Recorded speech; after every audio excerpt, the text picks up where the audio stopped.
देखिए बच्चों, कल हमने आपको लवड़ों तक पढ़ाया था कि लवड़ की डेफिनेशन क्या है। आज हम उससे आगे पढ़ेंगे कि उसका वर्गीकरण क्या क्या था। वर्गीकरण भी मैंने साथ लिखा दिया था, कितने प्रकार के, 6। देखिए हमारा टॉपिक नया शुरू हुआ था, क्या, लवड़। क्या शुरू हुआ था? लवड़, ठीक है ना। लवड़ को क्या कहते हैं बच्चों? साल। क्या कहते हैं? साल। ओके, लवड़ को क्या कहेंगे? साल। डेफिनेशन हमने आपको बताई थी, आम्ल, आम्ल और क्षार की परस्पर क्रिया के द्वारा बने हुए आयनिक ठोस। आयनिक ठोस क्या है? आयनिक ठोस। आयनिक ठोस को क्या कहते हैं? लवड़ कहते हैं। आयनिक ठोस ही क्या कहलाता है? लवड़ कहलाता है। बोलो बच्चों, बात समझ में आ गई? अम्ल और क्षार की परस्पर क्रिया के द्वारा बने आयनिक ठोस को लवड़ कहते हैं। कोई तकलीफ है? यानी कि लवड़ कैसा होता है? आयनिक ठोस होता है। आयनों में इसको डिवाइड किया जा सकता है। फिर हमने टॉपिक को शुरू किया था लवड़ों का वर्गीकरण। लवड़ों का वर्गीकरण, लवड़ों का वर्गीकरण क्या कहेंगे? क्लासिफिकेशन। Classification of salt. बच्चों, लवड़ों के वर्गीकरण की अगर हम बात करें तो लवड़ सामान्यतः कितने प्रकार के होते हैं? 6 प्रकार के। कह सकते हैं सामान्यतः कितने प्रकार के हैं? सामान्यतः 6 प्रकार के। लवड़ सामान्यतः कितने प्रकार के हैं? 6 प्रकार के हैं। उन प्रकारों की बात करें हम तो पहला प्रकार है सामान्य लवड़। कौन सा लवड़? सामान्य लवड़। पहला लवड़ है सामान्य लवड़। दूसरा है बच्चों अम्लीय लवड़। कौन सा लवड़? अम्लीय लवड़। अम्लीय लवड़। तीसरा है क्षारकीय लवड़। कौन सा? क्षारकीय लवड़, ठीक है ना। क्षारकीय लवड़, ठीक है ना। और चौथा है हमारे पास मिश्रित लवड़। मिश्रित लवड़, ठीक है ना। कौन सा? मिश्रित लवड़। और पांचवा है द्विक लवड़। कौन सा लवड़? द्विक लवड़। द्विक लवड़। छठवां और लास्टवा है संकर लवड़। क्या है बच्चों? संकर लवड़। तो इस तरह से हमारे पास कितने लवड़ के प्रकार हैं? 6। कितने प्रकार है बच्चों? 6। तो लवड़ कितने प्रकार के होते हैं? 6 प्रकार के। कौन कौन से होते हैं? सामान्य लवड़, अम्लीय लवड़, क्षारकीय लवड़, मिश्रित लवड़, द्विक लवड़ और याद हो जाएंगे, पहले दिमाग में रहेंगे, छप जाने चाहिए। घर जाओगे, जाते जाते रास्ते में बोल के जाएंगे। क्या? सामान्य लवड़, अम्लीय लवड़, क्षारकीय लवड़, मिश्रित लवड़, द्विक लवड़, संकर लवड़, है ना। घर पहुंचते ही मम्मी पूछेंगी क्या हुआ? सामान्य लवड़, अम्लीय लवड़, क्षारकीय लवड़, मिश्रित लवड़ और द्विक लवड़ और संकर लवड़। याद हो जाएगा, ठीक है ना। अब बात आती है डेफिनेशन की, परिभाषा की बात आती है। तो आज हम पढ़ेंगे इनको 1 बाय 1 करके, ठीक है ना। तो ये हेडिंग लिख लेंगे, लवड़ों का वर्गीकरण। बच्चों यहाँ तक मैंने कल आपको करा दिया था लवड़ की परिभाषा तक। आज हम पढ़ेंगे लवड़ों का वर्गीकरण, ठीक है ना। तो हेडिंग डालेंगे लवड़ों का वर्गीकरण और उसमें लिख देंगे लवड़ सामान्यतः 6 प्रकार के होते हैं। 6 के 6 के नाम लिख देंगे, ठीक है।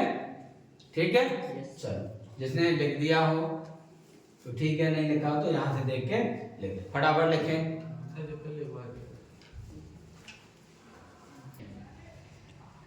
तो अब हम पढ़ते हैं इन लवड़ों के बारे में। बच्चों सबसे 1 नंबर 1 हेडिंग क्या डालेंगे?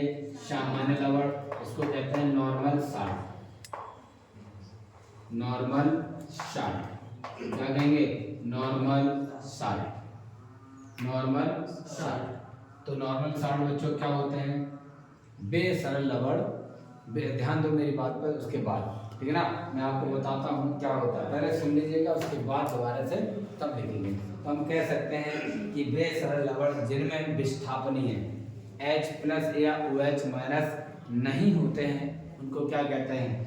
सरल लवण कहते हैं या सामान्य लवण, ठीक है ना। तो क्या कहेंगे? बेसरल लवण जिनमें विस्थापनीय H+ या OH- नहीं होते हैं क्या कहलाते हैं? सामान्य लवण कहलाते हैं। ये दोनों के दोनों नहीं होंगे, ठीक है ना। जिनमें ऐसे लवण हो जिनमें न तो H+ हो और ना ही OH- हो, उनको हम क्या कहेंगे? सामान्य लवण कहेंगे। क्या कहेंगे? सामान्य लवण कहेंगे। बात समझ में आ गई कि नहीं आ गई? एग्जाम्पल की यदि हम बात कर रहे हैं तो एग्जाम्पल में सबसे बढ़िया एग्जाम्पल जो हम पढ़ते हैं NaCl। क्या इसमें H+ या OH- है? H+ है क्या? OH- है? मैं बोल सकते हो ना, लोग गर्दन हिला रहे हैं ऐसे करके। नहीं है। क्या KNO3 में है? KNO3 में है? नहीं है ना।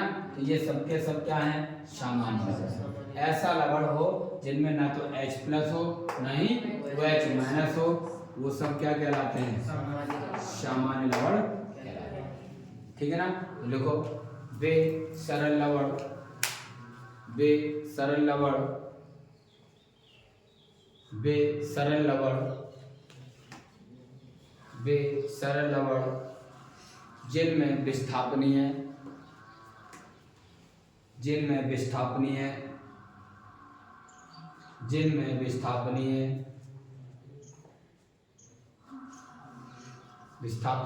H+ या OH- विस्थापनीय H+ या OH- ये लिखा है H+ या OH- नहीं होते हैं, H+ या OH-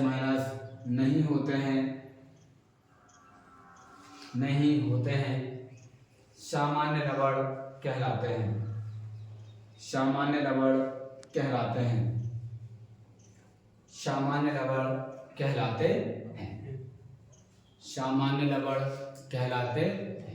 कोई दिक्कत है नहीं ना। एग्जाम्पल में क्या लिख देंगे? NaCl, KNO3 आदि, ठीक है ना। नोट करेंगे इसको, एग्जाम्पल को।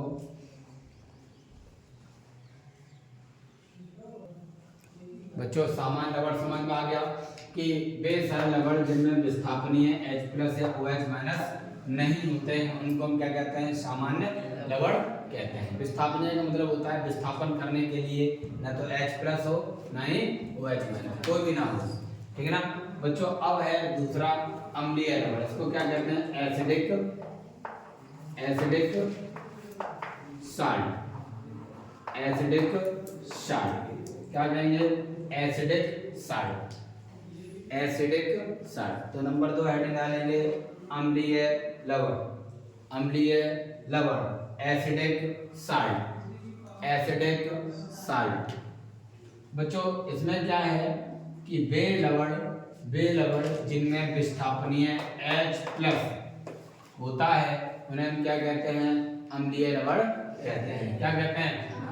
वे लवण जिनमें विस्थापनीय H+ होता है क्या कहलाते हैं? अम्लीय लवण। जैसे हम कह सकते हैं NaHSO4 या NaHCO3, ये सब के सब क्या हैं? ये सब के सब क्या हैं? अम्लीय लवण है, क्योंकि इसमें विस्थापन करने के लिए कौन है?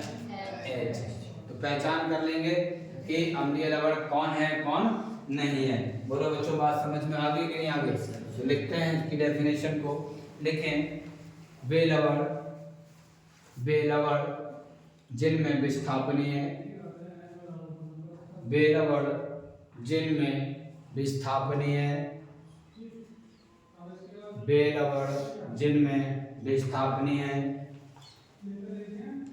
H+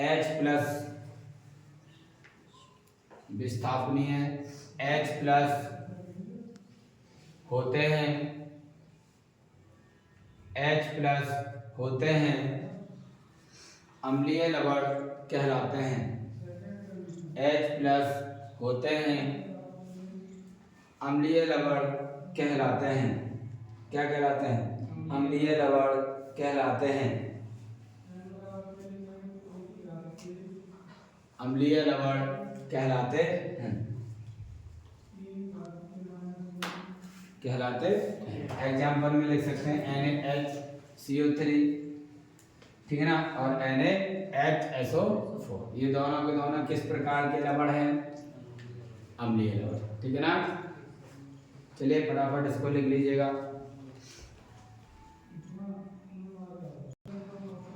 अब हम लिखेंगे क्षारकीय लवण। इसको क्या कहते हैं? Basic salt. Basic salt. तीसरी हेडिंग क्या डालेंगे? क्षारकीय लवण। क्षारकीय लवण, बेसिक साल्ट। Basic salt. तो बच्चों ये क्या होते हैं? वे लवण जिनमें विस्थापनीय OH माइनस होते हैं। क्या होते हैं? OH माइनस होते हैं। क्या कहलाते हैं? वे क्षारकीय लवण कहलाते हैं। जैसे यहाँ पर हम कह सकते हैं MgOHCl, ठीक है ना। ये क्या है? बेसिक साल्ट है ना। जैसे हम कह सकते हैं ZnOHCl, ये सब क्या है? बेसिक साल्ट हैं। क्या है? बेसिक साल्ट हैं, क्षारकीय लवण होते हैं। बोलो बच्चों, बात समझ में आई?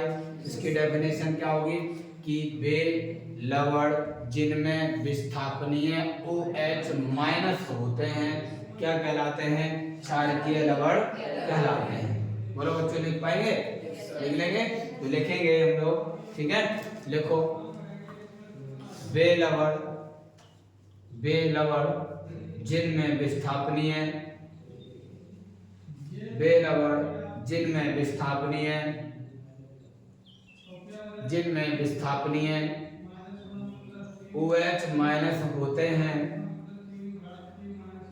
जिनमें OH माइनस होते हैं, क्या कहलाते हैं बच्चों? क्षारकीय लवण कहलाते हैं। क्षारकीय लवण कहलाते हैं।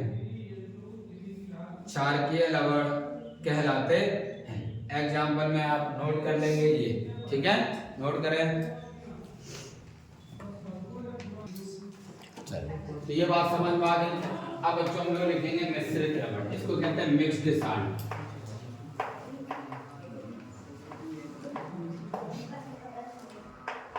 Mixed salt. देखो मिक्स्ड साल्ट में क्या होता है? वे लवण जिनमें एक से अधिक धनायन या ऋणायन होते हैं। क्या होते हैं? धनायन या ऋणायन। धनायन होंगे या फिर क्या होंगे? क्या होंगे? ऋणायन। क्या होंगे?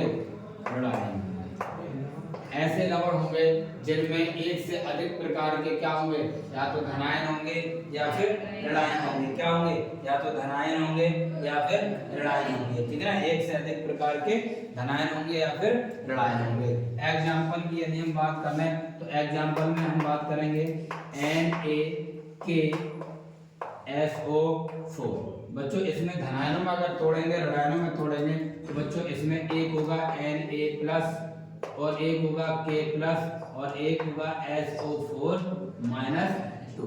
तो मैंने क्या डेफिनेशन अभी बोली? वे लवण जिनमें एक से अधिक प्रकार के धनायन या ऋणायन होते हैं। वे लवण जिनमें एक से अधिक प्रकार के धनायन या ऋणायन होते हैं उन्हें हम क्या कहते हैं? उन्हें हम मिश्रित लवण कहते हैं। तो मिश्रित लवण में देखो, जैसे हमने बताया NaKSO4, इसमें देखो बच्चों क्या है? दो प्रकार के धनायन हैं, एक Na है और एक K है। दो प्रकार के धनायन है, दोनों धनायन। तो एक से अधिक प्रकार के धनायन हो गए कि नहीं हो गए? या फिर बच्चों ऋणायन की बात कर लें और एक उदाहरण लिखते हैं CaOCl और Cl। बच्चों ये पूरा इसको हम U करके लिख सकते हैं। क्या? CaOCl2 व्यंजक चूर्ण का होता, आगे हम पढ़ेंगे इसके बारे में। फिलहाल हमें अलग अलग दिखाना है, इसलिए हमने इसको इस तरह से लिखा है। तो बच्चों इसको आयनों में तोड़ेंगे तो ये Ca+2 में टूटेगा और ये OCl माइनस में और Cl माइनस में टूट जाएगा। ठीक है ना। क्या होगा ये दो भागों में। तो बच्चों यहाँ पर आप देख रहे होंगे दो प्रकार के ऋणायन आ गए। क्या आ गए? ऋणायन आ गए। तो इसका मतलब ये दोनों के दोनों किस तरह के लवण हैं? मिश्रित लवण हैं। तो मैंने कहा था कि वे लवण जिसमें एक से अधिक प्रकार के या तो धनायन हो या फिर ऋणायन हो उनको हम क्या कहते हैं? मिश्रित लवण कहते हैं। ठीक है ना बच्चों। चलिए लिखते हैं इस चीज को। देखो वे लवण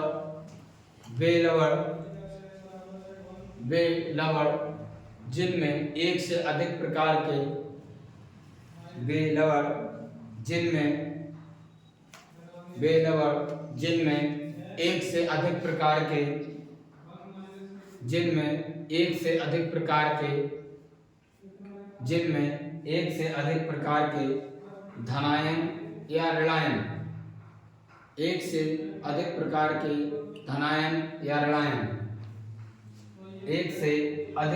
के धनायन या ऋणायन होते हैं मिश्रित लवण कहलाते हैं। मिश्रित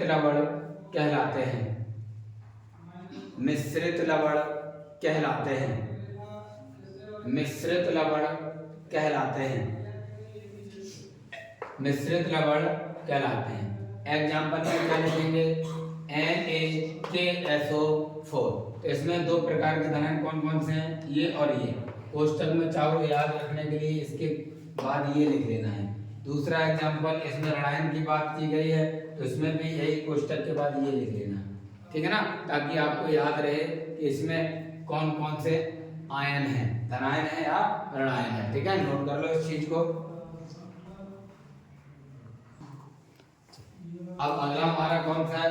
द्विक लवण। इसको कहते हैं double salt, DOUBLE, double salt. अब मेरी बात को सुनिएगा, यहाँ पर थोड़ा सा डिफरेंस है अन्य डेफिनेशनों की तुलना में। तो हम कह सकते हैं दो सरल लवणों, इसकी डेफिनेशन क्या है? दो सरल लवणों के जलीय विलयन के बाष्पीकरण के द्वारा प्राप्त लवण को क्या कहते हैं? द्विक लवण कहते हैं। क्या? दो सरल लवणों के जलीय विलयन के बाष्पीकरण के द्वारा प्राप्त लवण को या बने लवण को क्या कहते हैं? द्विक लवण कहते हैं, डबल साल्ट कहते हैं। जैसे आप लोगों ने एक नाम सुना होगा फिटकरी का, जिसको हम पोटास एलम कहते हैं, फिटकरी का। ठीक ना। तो फिटकरी का फार्मूला क्या होता है? K2SO4 Al2SO4 का होल थ्राइस .24H2O। ठीक ना, 24H2O। तो इसका नाम होता है रासायनिक नाम पोटेशियम एल्यूमिनियम सल्फेट। क्या नाम होता है? Potassium aluminium sulphate. ठीक है ना। सामान्य नाम इसके फिटकरी भी होती है और फिटकरी के बाद इसको पोटास एलम भी बोला जाता है। क्या बोला जाता है? पोटास एलम या फिटकरी इसको बोला जाता है। तो इसका रासायनिक नाम क्या होता है? Potassium aluminium sulphate.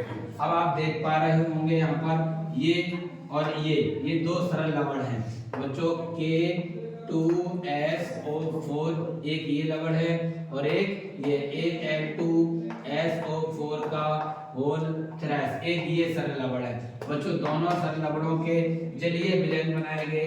क्या बनाया गया? जलीय विलयन बनाया गया 24H2O। मतलब H2O के कितने अणु मिलाए गए? दोनों में 24 अणु मिलाए गए, तब हमें क्या प्राप्त हुआ? फिटकरी। यानी कि बाष्पीकरण जब किया गया, बाष्पीकरण के द्वारा हमें एक पदार्थ प्राप्त हुआ या लवण प्राप्त हुआ, जिसे क्या कहते हैं? फिटकरी। ये किस प्रकार का लवण है? द्विक लवण है। किस तरह का लवण है? द्विक लवण है। किस तरह का लवण है? ये द्विक लवण है। तो हम कह सकते हैं, देखो बच्चों, दो सरल लवणों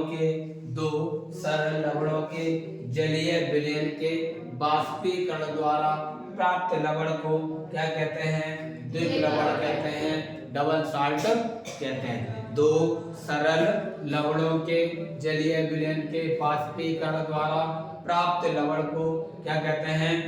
द्विक लवण कहते हैं। क्या आप याद कर पाएंगे? सिंपल है नहीं? जैसे हमारे पास ये रही फिटकरी, ठीक है ना, ये किसका फार्मूला है बच्चों?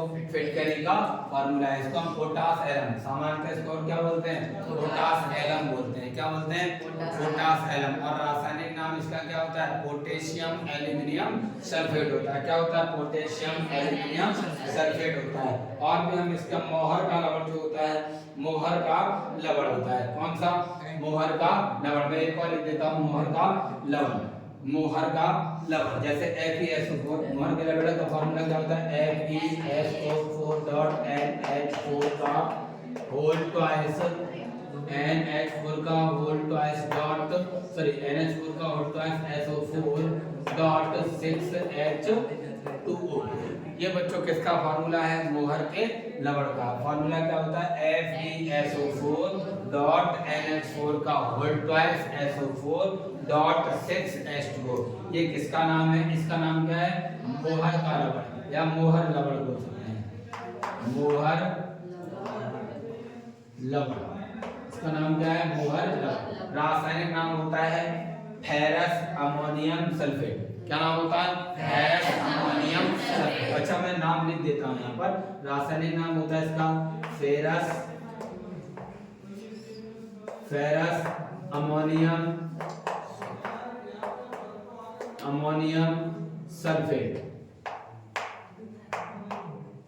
Ferrous ammonium sulphate. और बच्चों इसका जो नाम होता है, इसका नाम बच्चों मैं इधर लिख देता हूँ, ठीक है? इसका नाम पूरे का कहाँ लिख देता हूँ? इधर लिख देता हूँ, है ना? इसका नाम सामान्यतः इसको फिटकरी कह सकते हैं। क्या कहते हैं? फिटकरी कह सकते हैं। और कह सकते हैं फिटकरी या पोटास एलम। क्या कहते हैं? Potash alum, potash alum. बच्चों इसका रासायनिक नाम होता है potassium aluminium sulphate.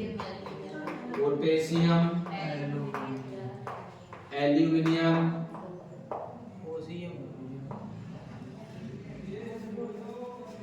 Potassium aluminium sulphate. बोलो बच्चों, दिक्कत है कुछ? तो डेफिनेशन लिखें। तो लिखो इसकी डेफिनेशन, एक बार लास्ट रह जाएगा। इसके बाद लिखो, दो सरल लवणों के जलीय विलयन के, दो सरल लवणों के जलीय विलयन के, दो सरल लवणों के जलीय विलयन के, दो सरल लवणों के जलीय विलयन के वाष्पीकरण से प्राप्त लवण को वाष्पीकरण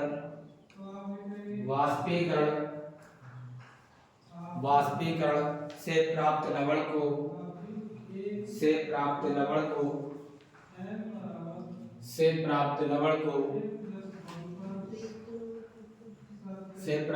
को द्विक लवण कहते हैं।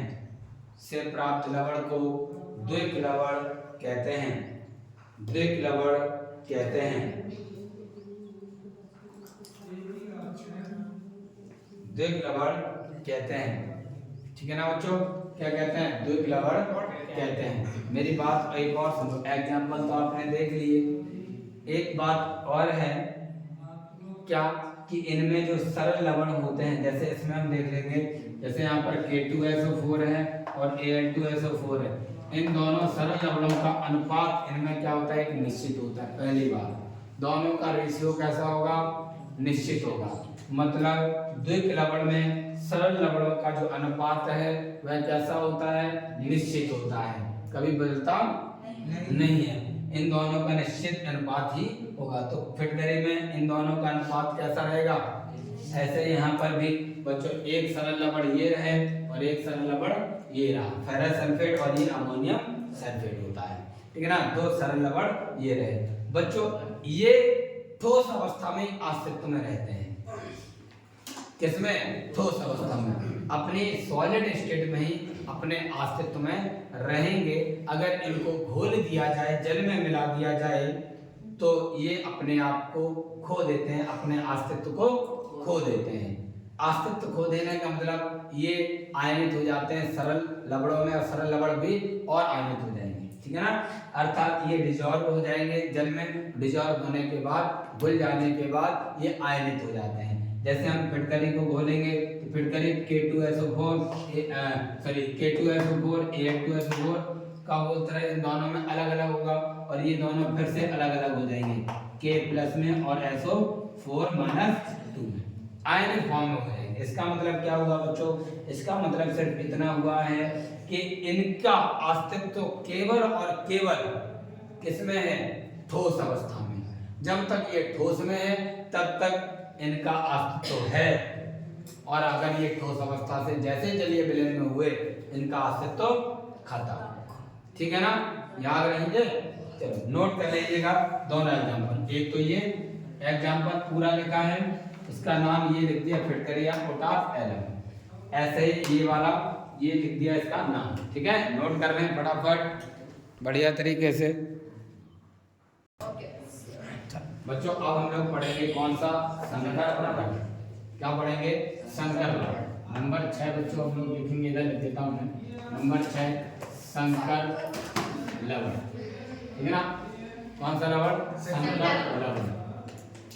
बच्चों आज शिवरात्रि भी है, आप सभी को शिवरात्रि की हार्दिक शुभकामनाएं, बहुत बहुत बधाई। बस भांग जैसी चीज़ों से एकदम दूर रहें, आस्था में विश्वास रखते हैं, इसके लिए कोई बड़ी बात नहीं, कोई दिक्कत वाली बात नहीं है। लेकिन भांग जैसे नशीले मादक पदार्थों से आप एकदम दूर रहें, ठीक है ना। ठीक है, पढ़ने से आपका उद्धार होगा और कुछ नहीं हो सकता, बिना पढ़े कुछ नहीं हो सकता, ठीक है। फिलहाल यहाँ नाम इसलिए याद आ गया क्योंकि यहाँ पर शंकर लिखा है। वो शंकर, ये शंकर वाले अलग हैं, वो शंकर भगवान वाले अलग हैं, ठीक है ना। इसको हम कहते हैं कॉम्प्लेक्स, क्या कहते हैं? Complex salt. इसको क्या बोलते हैं? Complex salt. तो बच्चों कॉम्प्लेक्स साल्ट क्या होते हैं? वे लवण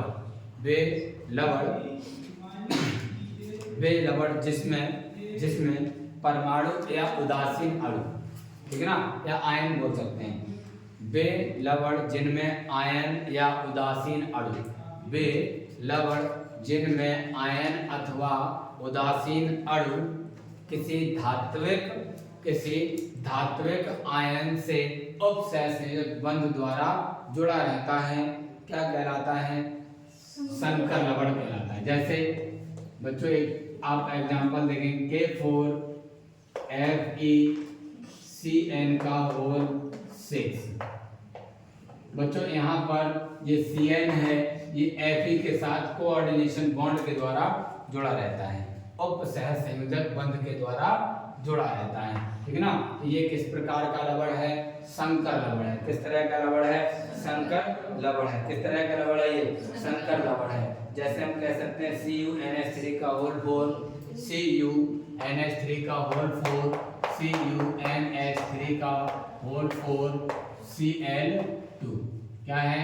Cl2। ये भी किस तरह का लवण है? संकर लवण है। बोलो बच्चों, बात समझ में आ गई? ठीक है। अच्छा मैं आपको थोड़ा सा और हिंट देता हूँ। इसमें Fe जो है वह Cn के साथ जुड़ी है। किसके साथ जुड़ी है? Cn के साथ जुड़ी है। किसके साथ जुड़ी है? Cn के साथ जुड़ी है। किसके साथ जुड़ी है? Cn के साथ जुड़ी है। किसके साथ जुड़ी है? Cn के साथ, ठीक है ना। Cn के साथ उपसहसंयोजक बंध के द्वारा जुड़ा है, ठीक है। मैं आपको बता देता हूं कैसे ये स्ट्रक्चर बनती है इनकी, ठीक है। ऑक्टाहेड्रल। तो ये जो तीर का निशान देख रहे हैं ना, इसका मतलब होता है उपसहसंयोजक बंध। क्या होता है? सिंगल बॉन्ड को ऐसे दिखाते हैं, डबल बॉन्ड को ये दिखाते हैं, ट्रिपल बॉन्ड को ये सब के सब क्या होते हैं? ये होते हैं सहसंयोजक बंध, जिसमें केवल इलेक्ट्रॉनों का साझा होता है, और यहाँ पर इलेक्ट्रॉनों का विशेष साझा होता है। यहाँ पर साझा होता है, यहाँ पर क्या होता है, विशेष साझा होता है इलेक्ट्रॉनों का, और विशेष साझे को हम क्या दिखाते हैं, एक तीर के द्वारा दिखाते हैं। किसके द्वारा दिखाते हैं, ठीक है ना। ठीक, इसको जो बड़ा कोष्टक लगा है इसको कहते हैं उपसह संयोजक मंडल। बड़े कोष्टक को क्या बोलते हैं, उपसह संयोजक मंडल, कोऑर्डिनेशन स्फीयर, ठीक है ना।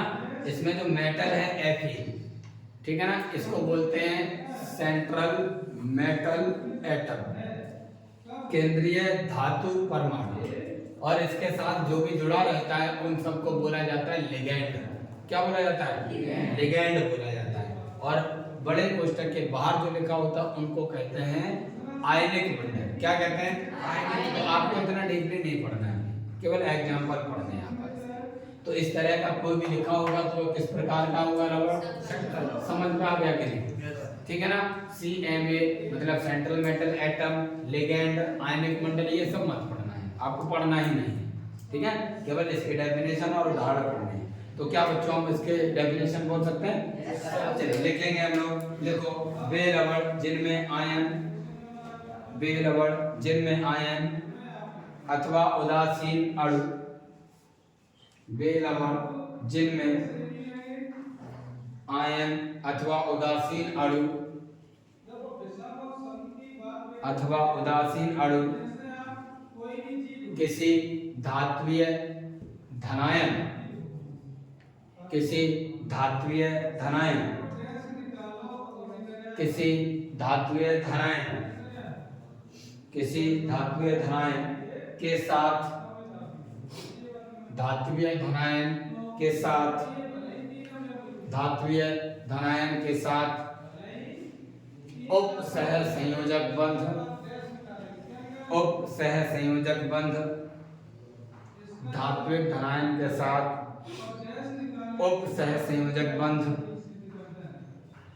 उपसह संयोजक बंध बनाते हैं, उपसह संयोजक बंध बनाते हैं, बंध इंग्लिश में बॉन्ड बोलते हैं, ऐसे लिखा जाता है बंध, इंग्लिश में इसको बोलते हैं बॉन्ड, ओके, बॉन्ड, बंध बनाते हैं, संकर लवण कहलाते हैं, संकर लवण कहलाते हैं, संकर लवण कहलाते हैं।